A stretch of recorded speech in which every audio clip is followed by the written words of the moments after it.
Elliot Grayson built his empire on the promise of education. His face appeared on billboards across cities, smiling beneath slogans about opportunity, access, and brighter futures. He spoke at conferences about democratizing knowledge, about lifting the poor through learning. To the world, he was a visionary education tycoon. To thousands of students, he was something else entirely, an invisible weight pressing on their lives long after graduation, a debt that never seemed to shrink, a quiet thief of dreams. The contracts were written in careful language, dense and intimidating, buried beneath optimistic brochures and warm admissions counselors. Variable interest clauses, lifelong repayment extensions, penalties that activated when graduates earned above expectations. Elliot called it sustainability. His lawyers called it innovation.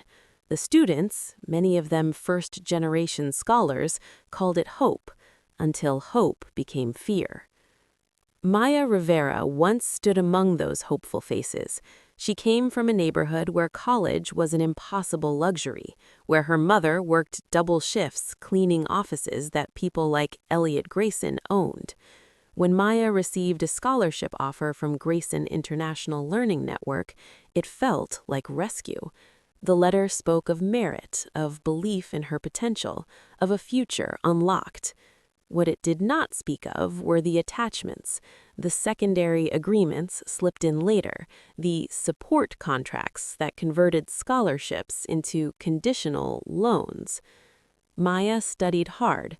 She believed hard work would protect her. She graduated with honors, her professors praising her brilliance, her resilience.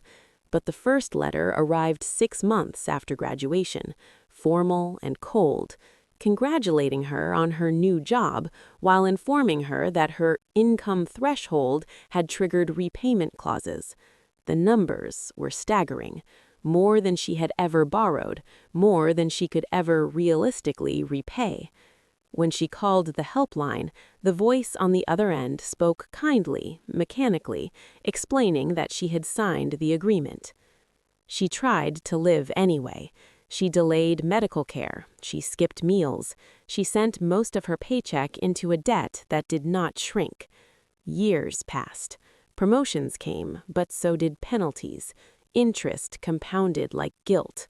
Around her, friends postponed families, abandoned careers, returned to their parents' homes. Some disappeared entirely, swallowed by despair. What broke Maya was not her own suffering, but the email from a former classmate who wrote only 3 sentences before ending with goodbye. The message arrived after the funeral. Maya began to look back, not emotionally, but legally. She reread every document she had ever signed. She noticed patterns, phrasing repeated across contracts, clauses that activated only for scholarship students. She reached out quietly, carefully to others. Their stories overlapped too perfectly to be coincidence. Scholarships that weren't scholarships. Debt hidden behind praise. She documented everything.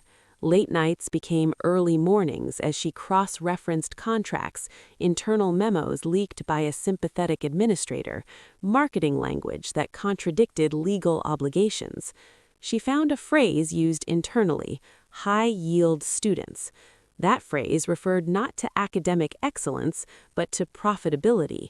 Students from poor backgrounds with high earning potential were the most valuable long-term assets. Elliot Grayson did not know Maya Rivera's name when the first report crossed his desk. He skimmed it between meetings, dismissing it as activist noise. He had built systems too large to be threatened by one former student. But the story did not stay small. Journalists began asking careful questions. Regulators requested explanations. Alumni organized, not loudly, but persistently. When Elliot finally read the full investigation, he felt something unfamiliar, not fear, but exposure. The language he had approved decades ago stared back at him, stripped of marketing gloss. He saw the logic he had justified so easily when numbers were abstract. He saw lives reduced to revenue streams. He closed the file and sat alone longer than he intended. The hearings were public. Students spoke without theatrics, without anger, their voices worn thin by exhaustion. Parents spoke of selling homes. Graduates spoke of choosing between children and payments. Maya spoke last. She did not shout. She simply described the moment she realized education had been used as leverage, not liberation. The verdict did not send Elliot to prison. It did something worse. The court ordered full erasure of predatory debts, retroactively. Billions vanished from balance sheets overnight. Shareholders raged. Boards collapsed. But the second condition was the one Elliot could not delegate. He was required to teach. Not lecture tours, not keynote speeches. He was assigned to teach introductory courses at the very institutions he had once visited only for photo opportunities. Community campuses, overcrowded classrooms, students balancing jobs, family, exhaustion. He was forbidden to use assistants. He had to grade his own papers. He had to hold office hours. The first day, no one recognized him. He stood awkwardly at the front of the room, holding a syllabus he barely understood, his hands unfamiliar with chalk. The students looked tired. Some looked suspicious. One looked exactly like Maya had at 18, hopeful, cautious, desperate for this to matter. Teaching was slower than empire building. It did not reward shortcuts. He listened to students explain why deadlines were missed, sick parents, night shifts, eviction notices. Excuses he had once dismissed as data variability now had names, faces, trembling voices. At night, Elliot returned to a small apartment mandated by the court, far from his former penthouse.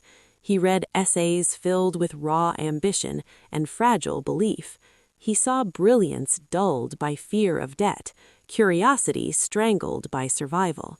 He began to understand that shaping futures was not theoretical, it was intimate, irreversible. One afternoon, Maya attended his class as an observer. Their eyes met briefly. No words passed between them. She did not need an apology. She needed accountability. And for the first time in Elliot's life, Elliot felt the weight of what could not be undone. Years passed.